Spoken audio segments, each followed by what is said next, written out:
Hello everybody and welcome back to another video. Today we are going to be talking about the huge, and I mean absolutely massive update we just got for New World. Now in this update we have everything from the playtest realm that is going live to the changes happening when the paid expansion goes live. So with that, let's jump right into it and talk about this huge update. Alright, here we are with the PTR Rise of the Angry Earth update. Now let's take a look at this and to see what is changing when this launches. Now, the public test realm is going live so that you can test out the new expansion before it drops and even before you buy it. So if you've been hesitant on whether or not you should buy it, this is a great time to hop back into the game and see what the changes actually feel like. You have access to the mounts as well as leveling up all the way to 65. So with that, I highly encourage everyone to test out the public test realm. Now you might be asking, how do you get access to it? And that's pretty easy answer is if you have bought a copy of New World. So if you already own the game, you have access to the public test realm. You do not have to pre-order the expansion, buy the expansion, anything like that. You have access, you can try it out, you can play yourself, and we have it for about a week. So it just went live today and we have it about for a week. So there's plenty of time to jump in there and try it out. That's what I'm going to be doing. I have not pre-ordered the expansion. I have not bought anything because I didn't know if I was going to play the game, but I'm going to definitely be spending a lot of time on the public test realm as I already have. And let me tell you, if you haven't jumped into it, it is a blast. Mounts completely changed the game. So I highly encourage everyone to jump into the public test realm, give it a try to see if, if this expansion's worth coming back to. As you can see, here's what's in it. We have the wild zone, some main story quests, the horse mounts. Now we only have horses. There are other animals that are mounts like lions and wolves. We have horses.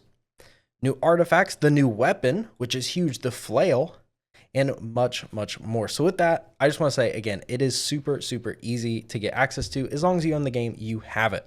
Now it is a separate download that's the same size, so it does take quite a bit of space to run it, and it will appear in your Steam library. Now, as you can see here, there are a lot of changes, and we are not going to be talking about every single change in here, as most of them don't make a huge difference, but there are some that completely change the game. We're going to be focusing on the big ones that matter that you want to know about, and so that's why we're not going to be covering every single section here.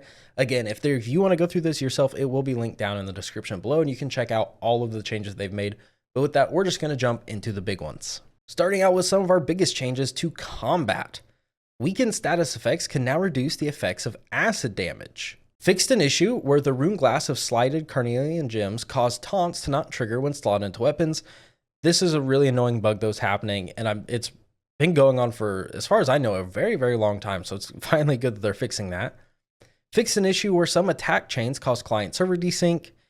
And now here's the big one. Reduced self-healing by 10% and consumable healing by 20% while in PvP game modes.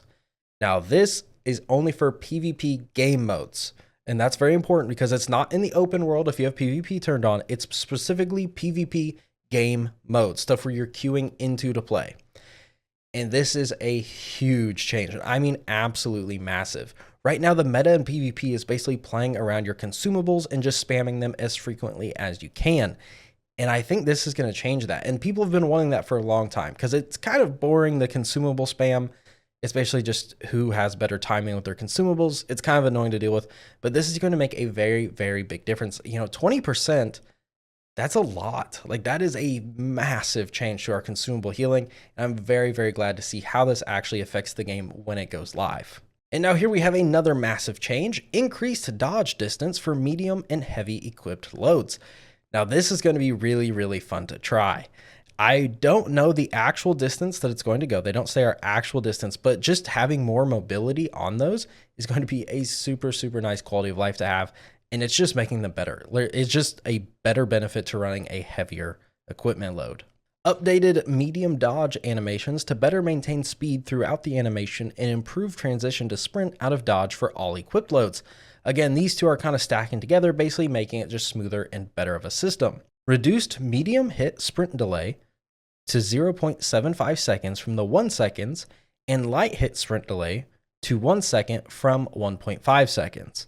Again, another buff to our, heavy loads. It looks like they're trying to speed us up, give us more mobility, let us move around more, and not feel as stuck in place, which I think is overall a very positive change. Set limiters for a variety of lifesteals across various weapon perks to either have a 0.1 second cooldown if lifesteal is associated with all attacks, or the attack is more of a single target focused attack, or a 3-hit limit if the attack is more of an AoE designed to be a cleavable style ability.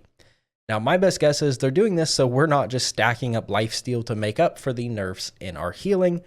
And overall, I do think this is smart, especially with them introducing the flail, which is going to have a major benefit to actually healing with damage. So I understand this change. I do think it's an okay change. I don't think this by any ways destroys any builds, and I think this is a good change. Now, next, I do want to talk about the damage changes where we have another really big update. And as you can see in pretty much all of these, they are increasing the damage of our ranged weapons in PvE. Now, these three right now in PvP are already incredibly strong, and they're actually nerfing them in PvP. But they aren't used really ever in PvE, and I think that's a really, really good change, because now we're going to have a more robust and viable build setup for, these ranged weapons. And honestly, I'm here for it. The better they make weapons in PvE to try and balance them out, the more options we have and the more fun we can have creating crazy fun builds. So I'm all for this change. These weapons have not been used in PvE really at all, unless you really wanted to force them to be working. And this is another good thing to see, because with the resilient perk actually being removed from the game, what they're doing is adding basically an inherent crit reduction multiplier to the type of armor that you're wearing. So as you can see here, with light at 15% crit reduction, medium 20, and heavy minus 25% crit reduction. Now, this is a really good change. We definitely needed, this in the game since they're removing that resilience perk. And it's good to know that, they're thinking about how what they're removing from the game is going to affect it, and basically how to bring it back in line so that the game's not completely broken when they get rid of all the extra bloated garbage that we don't want in the game. Now, as you can see, there are changes to pretty much every weapon in the game here, and 99% of these are actually just bug fixes. And overall, this is really just nice to see, bug fixes that were really annoying that happened, and now they're finally getting fixed. Now, here in the perks category, they are mentioning how they are reworking the perk system and what their kind of goals were with the perk system. Let's go through this. So dropped gear should have a much higher chance of yielding 3 usable perks. This is super, super nice. It was super annoying, to get finally your good piece of gear to drop, and then it doesn't have anything that you actually want on it. Players shouldn't need to collect large numbers of required sets of gear, meaning you don't have to hunt and hunt and hunt forever and ever and ever and have multiple different roles. Remove perk combinations that were never usable. This is an amazing change. It is a super, super nice quality of life change for those that are going after specific gear sets to actually build your character once you get into the end game. Now, in this section, we have about 4 pages of perk changes, specifically every single perk in the game for every single item it can be on, and how it's going to be changing and affecting when the patch drops. Now, we're not going to go through all these because this video would be about an hour to 2 hours long if we did, so we're not going to go through that. And if you want to go look through these on your own, that will be in the comments down below. Or if you do want a dedicated guide to the perk changes that are happening, let me know comments down below, and I can definitely make one. It's just going to be a very, very long video, and I didn't want to bore you guys here in this. Now, to wrap up these patch notes, we basically just have a bunch of bug fixes for seasons, UI, pretty much everything you can think of, just knocking out pretty much all of the bugs in the game. And of course, with the patch drop, there's going to be new bugs, but hopefully this will reduce the total amount of bugs present by a great deal. And I'm really hoping that the new patch, if it was done correctly, doesn't introduce too many bugs, especially too many game-breaking bugs, but we'll just see. So far with the PTR, it's been really, really fun. And I, again, would highly encourage everyone, if you're, skeptical about New World, give the PTR a try. You have access to it. You might as well try it. Especially if you've already purchased the main game, you have access to it for free. So there's really no harm in giving it a try to see, if you want to purchase that expansion. So with that, thank you everybody for watching. I hope you learned more, and we are going to be covering a lot of New World content as it drops, but don't worry, I'm still going to be covering Diablo 4 and any news that happens in that game and any other games that you guys want to see. So with that, thank you everybody for watching, and I hope to see you guys in a future video. Peace out.